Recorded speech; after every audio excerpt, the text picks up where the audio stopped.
The Galactic Council chamber on Station Helios gleamed like polished obsidian, its dark walls reflecting the soft blue glow of holographic displays.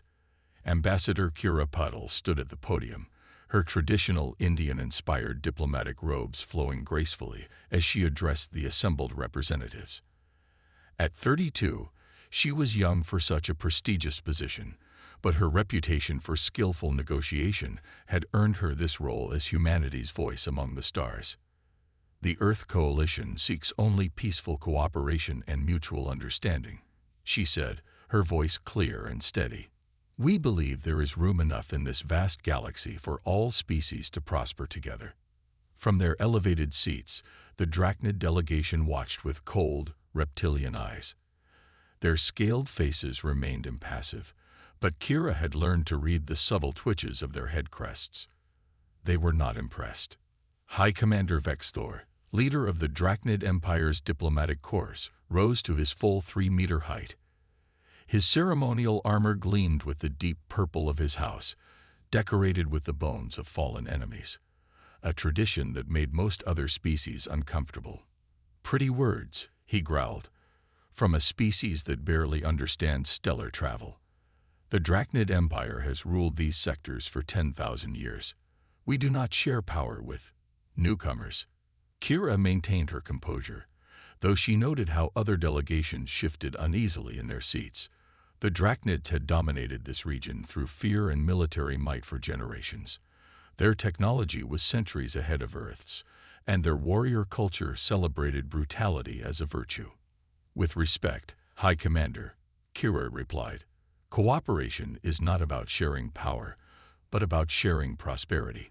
Earth's innovations in sustainable energy and medical technology could benefit all species, including the Drachnid Empire. The meeting continued for hours, a delicate dance of proposals and counter-proposals. While most species seemed receptive to Earth's overtures, the Drachnids remained obstinate. As the session ended, Kira felt a small sense of progress. They hadn't outright rejected further talks. That night, as she prepared for sleep in her diplomatic quarters, Kira reviewed her notes on her datavat. Station Helios was considered neutral ground, protected by ancient treaties and automated defense systems. She should have been safe. She wasn't. The attack came without warning. Her quarters' security systems were disabled with military precision. 4 Drachnid warriors materialized through personal stealth fields, their massive forms filling her room. Before she could reach the emergency beacon, they had her. The Empire requires a closer study of your species, one warrior hissed, pressing a narcotic patch to her neck. As consciousness faded, Kira managed to activate her neural implant's emergency protocol, a last resort beacon that would tell Earth exactly what had happened. The Drachnids moved swiftly, using diplomatic credentials to board their shuttle without inspection.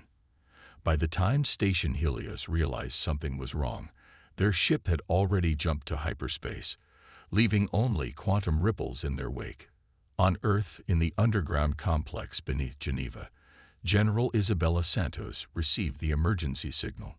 Her weathered face hardened as she read the neural implant's data stream. The Drachnids had finally shown their true colors, but they had made a crucial mistake. They thought they were dealing with simple diplomats. They didn't know about the changes Earth had made to its representatives after first contact.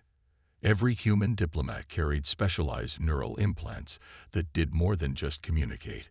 They recorded everything. Every sight, sound, and sensation was stored and transmitted. The Drachnids hadn't just kidnapped an ambassador. They had attacked Earth itself. General Santos accessed a secure quantum channel, connecting to the 12 members of Earth's Shadow Council. Their faces appeared on her display, some awakened from sleep in various time zones, all wearing expressions of grim determination. Distinguished council members, Santos began. Protocol Omega is now in effect. The Drachnids have taken Ambassador Puddle. Her neural implant confirms it was a military operation, sanctioned by their high command. The council members exchanged knowing looks. They had prepared for this possibility, knowing the Drachnids' reputation. For 3 years, they had maintained a facade of diplomatic naivety while building their strength in secret. The Phantom Initiative is ready, Santos continued. Our enhanced operators have trained for exactly this scenario. We can have a strike team deployed within 6 hours. Council President Rama nodded slowly. The Drachnids believe we are weak, that we will respond with protests and pleading. They expect us to play by their rules. A thin smile crossed his face. Let's show them how Earth really fights. Deep beneath the Pacific Ocean, in a facility known only to a handful of humans, pod doors began to open. Warriors enhanced by technology, beyond anything the galaxy had seen, stirred to life. The Phantoms were awakening, and the Drachnid Empire was about to learn that humanity's apparent weakness had been its greatest deception. The game of galactic politics was about to change forever. 3 kilometers beneath the Pacific Ocean floor, in a facility designated as Deep Harbor, Commander Raven Winters stood before her squad. The briefing room hummed with the soft pulse of quantum processors, holographic displays, casting a blue glow across the faces of Earth's most advanced warriors. Ambassador Patel's neural feed went dark 12 minutes ago, Raven announced, her augmented eyes projecting tactical data directly into her visual cortex. Last confirmed location was the edge of Drachnid space, heading toward their military district in the Scorpius Arm. The 8 members of Phantom Team Delta weren't just soldiers. They were the product of Project Evolution, a synthesis of human determination and bleeding-edge technology. Each operator's body housed millions of programmable nanites, their bones reinforced with carbon lattice, muscles enhanced with synthetic fiber networks that could generate 10 times the force of natural tissue. Lieutenant Jin Park, the team's infiltration specialist, studied the holographic display of Drachnid defense systems. His neural processors were already analyzing weak points, calculating entry vectors. Their orbital grid is tight, he observed, fingers dancing through the hologram. But their arrogance creates blind spots. They rely too heavily on automated systems. That's why we're going in dark, Raven replied, expanding the tactical display. The Whisper drive is ready. Our ship will mimic quantum background radiation. We'll look like nothing more than space dust to their sensors. Captain Maria Rodriguez, second in command and combat systems expert, stood up. Her dark skin seemed to shimmer slightly, an effect of the reactive camouflage layer integrated into their epidermis. What about the enhanced defensive protocols around their military district? Ambassador Patel's implant detected significant cybernetic warfare systems. Raven nodded to their tech specialist, Lieutenant Kai Nomura. The young Japanese operator's consciousness was already partly merged with Deep Harbor's quantum mainframe, his thoughts moving at computer speeds. His voice emerged both from his mouth and their neural comms simultaneously. I've analyzed their cyber defense architecture, Kai explained, data streams flowing across his augmented irises. It's advanced, but predictable. They've never faced systems like ours. Their eyes are linear, hierarchical. Ours are quantum-based, capable of existing in multiple states simultaneously. We'll be ghosts in their network. The briefing continued as the team absorbed mission parameters. Unlike traditional soldiers, their enhanced minds could process and retain information with perfect clarity. Every detail, every contingency was analyzed and stored for instant recall. General Santos' hologram materialized in the center of the room. Team Delta, she addressed them. This mission has implications beyond Ambassador Patel's rescue. The Drachnids have dominated through fear for millennia. Their treatment of other species grows more brutal each year. Earth's Security Council has authorized maximum response. The implications were clear. This wasn't just a rescue mission. It was humanity's chance to reshape galactic politics. In the adjacent chamber, their ship waited. The Shadow Weaver was a masterpiece of human engineering. Its hull composed of metamaterials that could bend light and other forms of radiation. Its quantum core could manipulate space-time itself, allowing for maneuvers that defied conventional physics. As the team prepared for deployment, medical technicians administered final adjustments to their systems. Each Phantom operator carried within them enough firepower to level a small city, but their true strength lay in precision and control. They were scalpels, not sledgehammers. One last thing, Raven addressed her team as they underwent pre-launch protocols. The Drachnids believe they understand human limitations. They've studied our public military, our standard forces. They think they know what we're capable of. A cold smile crossed her face. Let's show them how wrong they are. In the ship's armory, they checked their weapons. Each rifle was a marvel of engineering, capable of switching between various forms of energy projection and kinetic impact.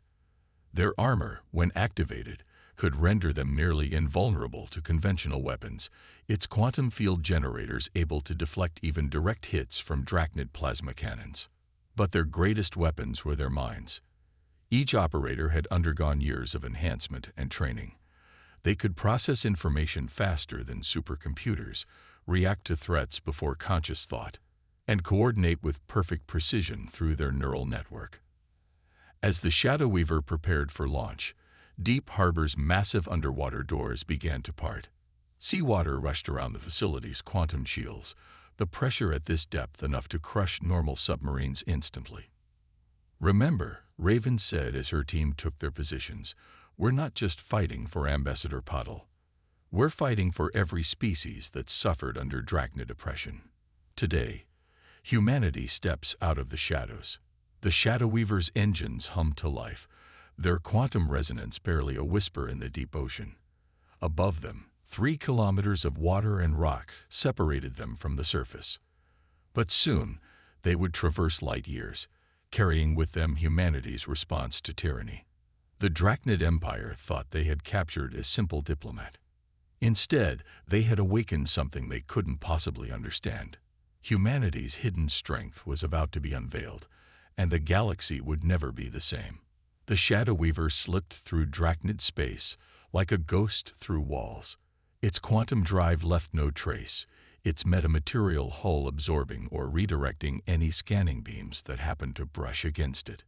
Inside, Phantom Team Delta monitored the overwhelming defensive grid surrounding the Drachnid military district. 3 layers of automated sentries, Jin reported, his augmented vision zooming in on the distant defense platforms. Quantum radar arrays, plasma web generators, and, interesting, they're using organic sensors too. Vat-grown neural networks tied into their security grid. Raven processed this information through her tactical systems. Kai, analysis. Lieutenant Nomura was deep in neural dive state. His consciousness spread across the ship's quantum processors. The organic components are primitive compared to our wetware. I can spoof their bioelectric signatures, make us read as space debris. The Shadow Weaver glided between massive Drachnid warships, each one bristling with enough firepower to glass a continent. The Empire's arrogance worked in their favor. They never expected anyone to dare penetrate this deep into their territory. New data from Ambassador Patel's last transmission, Maria announced. They're holding her in the Nexus, their military intelligence headquarters. She projected a holographic schematic. It's a fortress within a fortress, 20 levels underground, quantum shielded with its own fusion core.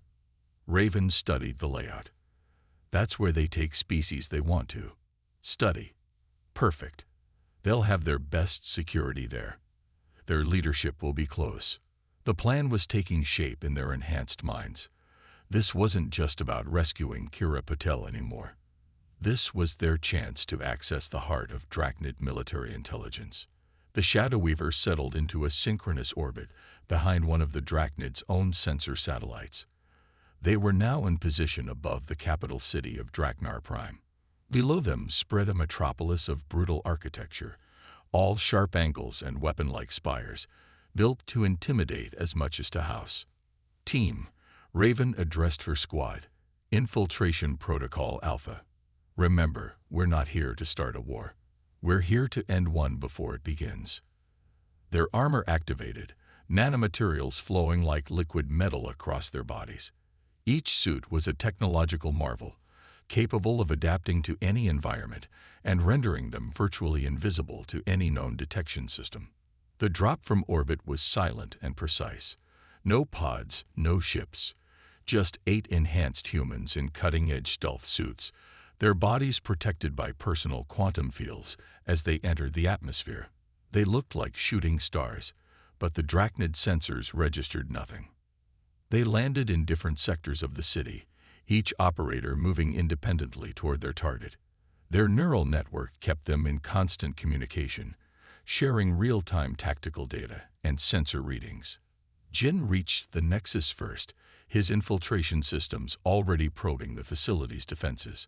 Multiple security layers, he reported through the neural link. But they're predictable, hierarchical. Each layer depends on the one above it. Like their society, Raven responded, moving through shadows that seemed to reach out and embrace her. They can't imagine a decentralized attack. Begin sequence. Kai initiated their cyber assault, his consciousness spreading through the Drachnid networks like a quantum virus. Unlike brutal force hacks, this was subtle, changing small values, creating microscopic delays in security responses, preparing the way. Maria positioned herself near the facility's power distribution hub, ready to initiate power fluctuation pattern on your mark. The rest of the team moved into position, each one targeting a critical system. They weren't trying to shut down security that would trigger alarms.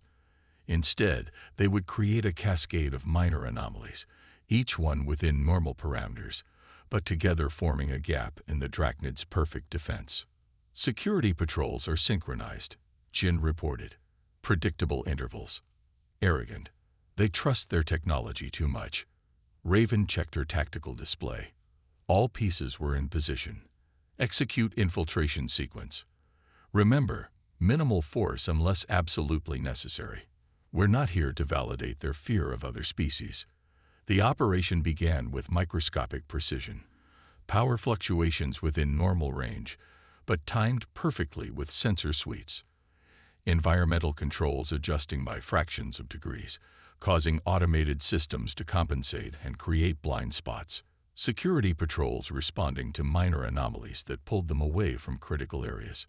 The Phantoms moved through these manufactured gaps like water through a sieve. Their enhanced bodies could move faster than Drachnid security cameras could track, their suits bending light around them. They weren't invisible. They were simply moving between the moments of observation. They penetrated level after level, their presence rippling through the facility's systems like a ghost's breath. The Drachnid's greatest security measures, developed over thousands of years, were being defeated not by brute force, but by an understanding of their fundamental flaws. As they approached the detention level, Raven received the first direct confirmation of their target. Ambassador Patel was alive, her neural implant sending out a faint but detectable quantum signature. "They're interrogating her," Raven informed the team, her enhanced senses picking up detailed readings. 3 Drachnid intelligence officers, high-ranking, judging by their neural patterns. Perfect, she thought. The very people they needed to send a message to. The stage was set. Humanity's hidden guardians had penetrated the heart of the galaxy's most feared empire. Now came the part where they would show the Drachnids exactly who they had chosen to provoke.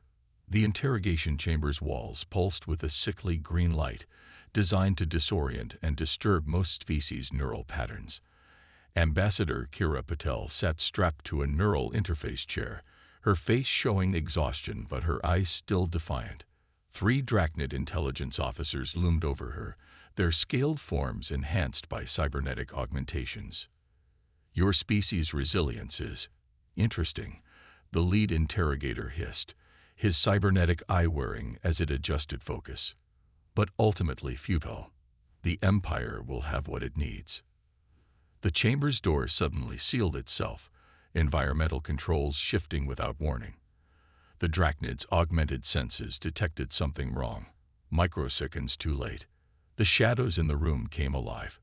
Phantom Team Delta materialized like wraiths, their quantum-shifted forms becoming solid reality. The Drachnids reached for weapons with enhanced reflexes, but found themselves moving through molasses compared to the Phantom's speed. Raven's voice carried a harmonics pattern that disrupted the Drachnid's neural implants. You wanted to study humanity's capabilities. Her armor shifted, revealing glimpses of the technology that made her team something beyond ordinary human. Let's begin your education. The lead interrogator fired his plasma pistol, only to watch in shock as Lieutenant Jin Park's hand moved faster than the energy bolt, quantum fields around his palm dispersing the plasma harmlessly. Before the Drachnid could fire again, Jin had crossed the room and disabled his cybernetic weapon systems with a precise electromagnetic pulse. The other two officers activated combat protocols, their bodies surging with combat drugs and cybernetic enhancements. They were among the Empire's elite, capable of fighting entire squads of normal soldiers. But the Phantoms weren't normal soldiers. Maria moved like liquid mercury, her enhanced muscles and neural processors, allowing her to analyze and counter every attack before it began. She disabled one officer's augmentations with surgical precision, her quantum-edged blade slicing through supposedly impenetrable armor. The third officer managed to trigger an alarm, but Kai had already subverted the facility's systems. Instead of alerting security, the signal carried his quantum virus deep into the Drachnid military network. Across the facility, security systems began displaying a simple message in Drachnid script. Humanity is not weak. Remember this lesson. Raven reached Ambassador Patel, her medical systems already scanning for injuries. Ambassador, we're here to take you home. Her nanites interfaced with the neural chair, carefully disconnecting its invasive probes. Who? What are you? Kira asked, her diplomatic training mooring with awe at what she was witnessing. We're humanity's answer to bullies, Raven replied, helping her stand. The part we keep hidden until needed. The lead interrogator, despite his disabled weapons, laughed harshly. You think this changes anything? The Empire will hunt you. We will. His voice cut off as Raven's hand closed around his throat, her augmented strength easily lifting his massive form. You will listen, she said quietly, because this isn't just a rescue. It's a message. The Phantom team's neural network projected synchronized data directly into the Drachnid's cybernetic systems.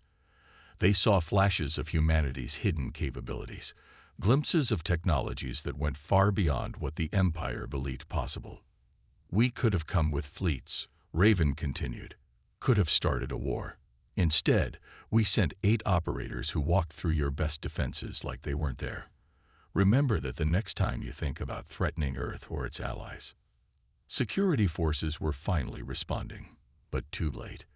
The Phantoms had already mapped every response pattern, predicted every reaction. They moved through the facility like ghosts in a machine, their quantum fields bending probability itself to ensure no shot found its mark, no barrier stayed intact. As they ascended through the levels, Drachnid forces found themselves fighting shadows that struck with surgical precision, disabling rather than killing, each blow calculated to demonstrate just how outmatched they were. The message was clear. This restraint was a choice, not a necessity. Shadow Weaver, prepare for extraction, Raven commanded as they reached their designated exit point. The team moved in perfect synchronization, covering each other with inhuman precision as they protected Ambassador Patel. The Drachnid commanders, watching through security feeds, saw something that shook their millennia-old confidence.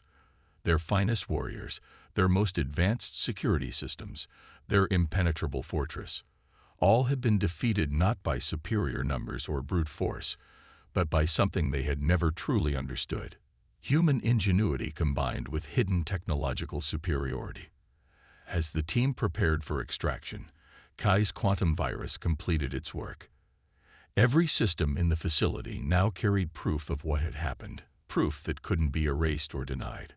The Empire would have to face the truth. They had gravely underestimated humanity. The Shadow Weaver descended from orbit like a passing shadow, its quantum fields making it appear as nothing more than a momentary distortion in reality. As Phantom Team Delta and Ambassador Patel prepared for extraction, they left behind more than just disabled security systems and unconscious soldiers. They left behind the death of the Empire's sense of invulnerability. The aftermath rippled through galactic politics like a quantum shockwave. In the Grand Chamber of the Galactic Council, species that had cowered under Drachnid dominance for centuries watched in stunned silence as High Commander Vexthor, his pride visibly wounded, formally apologized to the Earth delegation. Ambassador Kira Patel, fully recovered and radiating quiet strength, accepted the apology with diplomatic grace. But everyone in the chamber understood. The galaxy's balance of power had shifted fundamentally. Deep in the secured chambers of Earth's Shadow Council, General Santos reviewed the mission data with quiet satisfaction. Holographic displays showed the ripple effects. Drachnid fleet movements becoming notably more cautious, their diplomatic tone shifting from arrogance to careful respect. The Phantom Initiative exceeded expectations, she reported to the Council, not just in completing the mission, but in how they completed it. Surgical. Precise. The perfect demonstration of controlled power. In the medical wing of Deep Harbor, Commander Raven Winters underwent post-mission diagnostics. Her team's nanites were being recalibrated, their quantum systems adjusted after the intense operation. But her mind was on the broader implications of what they'd achieved. They never saw us coming. Lieutenant Jin Park mused from the adjacent medical pod. All their technology, their millennia of dominance, and they never imagined. That's the point, Raven replied, watching her nanites realign under the quantum scanner. Humanity's greatest strength isn't our hidden technology or our enhanced soldiers. It's our ability to be underestimated and then prove everyone wrong. Across the galaxy, other species began reaching out to Earth through diplomatic channels. The Arcanian Collective, long neutral, proposed technology exchange programs. The Centaurian Alliance, previously hesitant to antagonize the Drachnids, now openly sought Earth's friendship. But perhaps most significantly, reports began emerging from within the Drachnid Empire itself. Subordinate species, long oppressed, found their voices. The demonstration of Earth's capabilities had shown them something crucial. The Empire wasn't invincible. In a secure quantum conference, the Shadow Council discussed these developments with Earth's key leaders. The Phantom Initiative was designed as a defensive measure, Council President Raman noted, but it's become something more. A symbol of hope, General Santos added, for every species that's faced bullies and thought they had no choice but to submit. The implications went beyond military or political considerations. Earth's demonstration of advanced technology, carefully revealed through the mission, had shattered assumptions about human capabilities. Species that had dismissed humanity as primitive now sent scientific delegations, eager to learn and collaborate. Ambassador Patel, speaking to the United Earth Assembly, summed up the transformation. We entered the galactic stage appearing weak, technologically primitive, naive. That appearance was our greatest asset. While others built their empires on fear and dominance, we built ours on understanding and preparation. In Deep Harbor's command center, Raven reviewed applications for the next generation of Phantom operators. The program would expand, carefully and selectively, preparing for a galaxy that now knew humanity's potential but not its limits. We showed them enough to make them cautious, she told her team during their final mission debrief. But not enough to reveal our true capabilities. The best deterrent is uncertainty. Let them wonder what else we're capable of. The Drachnid Empire, for the first time in its long history, began internal reforms. Not out of benevolence, but necessity. They had learned that strength built on fear had its limits, that technology without wisdom was vulnerable, that underestimating other species was a critical mistake. As Earth's influence grew, it followed a different path than the empires before it. The Phantom Initiative remained in the shadows, its existence now known but its capabilities still mysterious. Earth's diplomatic corps, led by people like Ambassador Patel, worked to build alliances based on mutual respect rather than fear. 1 year after the mission, in a private conversation with General Santos, Raven articulated what many had come to understand. The galaxy needed to see that bullies can be stopped, that tyranny isn't invincible. But more than that, They needed to see that power doesn't have to corrupt, that strength can serve justice rather than domination. The message had been sent, received, and understood. Humanity had stepped onto the galactic stage, not as conquerors or victims, but as protectors. The Phantom Initiative stood ready, a hidden shield protecting not just Earth, but all species who sought a more just galaxy. And in the vast darkness of space, potential aggressors faced a new reality. Somewhere out there, humanity's guardians watched and waited, ready to emerge from the shadows to protect those who couldn't protect themselves. The age of unchecked empire had ended. The age of balanced power, of justice backed by strength, had begun. And it all started because someone underestimated a single human diplomat, never imagining the forces they would unleash. The galaxy would never be the same, and that was exactly what humanity had intended all along.